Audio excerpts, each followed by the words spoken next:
ನಮಸ್ಕಾರ ಗೆಳೆಯರೇ, IPL 2026 ಈಗ ಕ್ಲೈಮ್ಯಾಕ್ಸ್ ಹಂತಕ್ಕೆ ಬಂದು ನಿಂತಿದೆ. ಧರ್ಮಶಾಲಾದಲ್ಲಿ ನಡೆದ ಪಂದ್ಯದಲ್ಲಿ ಡೆಲ್ಲಿ ಕ್ಯಾಪಿಟಲ್ಸ್ ವಿರುದ್ಧ ಪಂಜಾಬ್ ಕಿಂಗ್ಸ್ ಸೋಲನ್ನಪ್ಪುವ ಮೂಲಕ ಪಾಯಿಂಟ್ಸ್ ಟೇಬಲ್ ಈಗ ಸಂಪೂರ್ಣವಾಗಿ ಅದಲು ಬದಲಾಗಿದೆ. ಪಂಜಾಬ್ಗೆ ಇದು ಸತತ 4ನೇ ಸೋಲು. ಇದರಿಂದ ಯಾರಿಗೆ ಲಾಭ, ಯಾರಿಗೆ ಕಷ್ಟ, ಪ್ಲೇ ಆಫ್ ಲೆಕ್ಕಾಚಾರ ಹೇಗಿದೆ? ಕಂಪ್ಲೀಟ್ ಡೀಟೇಲ್ಸ್ ಈ ವಿಡಿಯೋದಲ್ಲಿದೆ. ಈಗಿನ ಪರಿಸ್ಥಿತಿ ನೋಡಿದರೆ 3 ತಂಡಗಳು ಭದ್ರವಾದ ಸ್ಥಾನದಲ್ಲಿವೆ.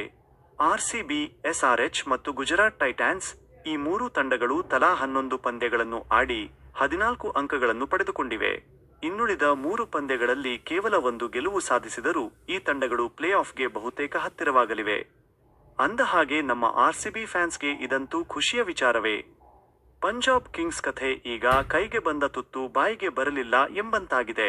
11 ಪಂದ್ಯಗಳಿಂದ 13 ಅಂಕ ಗಳಿಸಿರುವ ಪಂಜಾಬ್ ಸತತ 4 ಸೋಲುಗಳಿಂದ ಕಂಗೆಟ್ಟಿದೆ. ಇನ್ನುಳಿದ ಪಂದ್ಯಗಳಲ್ಲಿ ಗೆಲ್ಲಲೇಬೇಕಾದ ಒತ್ತಡ ಈಗ ಪ್ರೀತಿ ಜಿಂಟಾ ತಂಡದ ಮೇಲಿದೆ.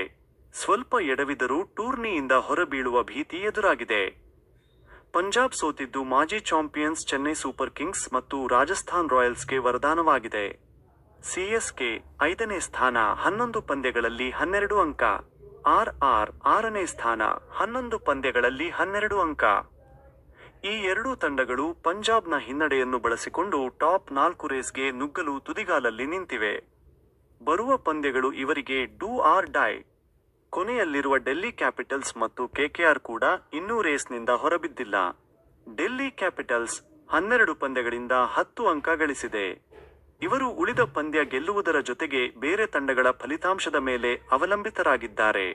KKR 10 ಪಂದ್ಯಗಳಲ್ಲಿ 9 ಅಂಕ ಹೊಂದಿದ್ದು, ಇವರಿಗೆ ಇನ್ನೂ ಹೆಚ್ಚಿನ ಪಂದ್ಯಗಳು ಬಾಕಿ ಇರುವುದು ಪ್ಲಸ್ ಪಾಯಿಂಟ್. IPL ಇತಿಹಾಸ ನೋಡಿದರೆ 10 ತಂಡಗಳ ಫಾರ್ಮ್ಯಾಟ್ ಬಂದ ಮೇಲೆ 16 ಅಂಕ ಗಳಿಸಿದ ತಂಡ ಸುಲಭವಾಗಿ ಕ್ವಾಲಿಫೈ ಆಗುತ್ತದೆ. 2024ರಲ್ಲಿ RCB 14 ಅಂಕಗಳಿದ್ದರೂ ಪ್ಲೇ ಆಫ್ಗೆ ಹೋಗಿದ್ದು ಒಂದು ಪವಾಡವೇ ಸರಿ. ಆದರೆ ಈ ಬಾರಿ ರಿಸ್ಕ್ ಬೇಡ ಅಂದ್ರೆ ಪ್ರತಿ ತಂಡಕ್ಕೂ 16 ಅಂಕ ಅನಿವಾರ್ಯ. ಸೊ ನಿಮ್ಮ ಪ್ರಕಾರ ಈ ಬಾರಿ ಪ್ಲೇ ಆಫ್ ತಲುಪುವ ಆ 4 ಅದೃಷ್ಟವಂತ ತಂಡಗಳು ಯಾವುವು? ಪಂಜಾಬ್ ಕಿಂಗ್ಸ್ ಕಂಬ್ಯಾಕ್ ಮಾಡುತ್ತಾ, ಅಥವಾ CSK ಮತ್ತೆ ಮ್ಯಾಜಿಕ್ ಮಾಡುತ್ತಾ? ನಿಮ್ಮ ಅನಿಸಿಕೆಯನ್ನು ಕೆಳಗಿನ ಕಾಮೆಂಟ್ ಬಾಕ್ಸ್ನಲ್ಲಿ ತಿಳಿಸಿ. ವಿಡಿಯೋ ಇಷ್ಟವಾಗಿದ್ದರೆ ಲೈಕ್ ಮಾಡಿ, ಶೇರ್ ಮಾಡಿ ಮತ್ತು ನಮ್ಮ ಚಾನೆಲ್ಗೆ ಸಬ್ಸ್ಕ್ರೈಬ್ ಆಗೋದನ್ನ ಮರೆಯಬೇಡಿ.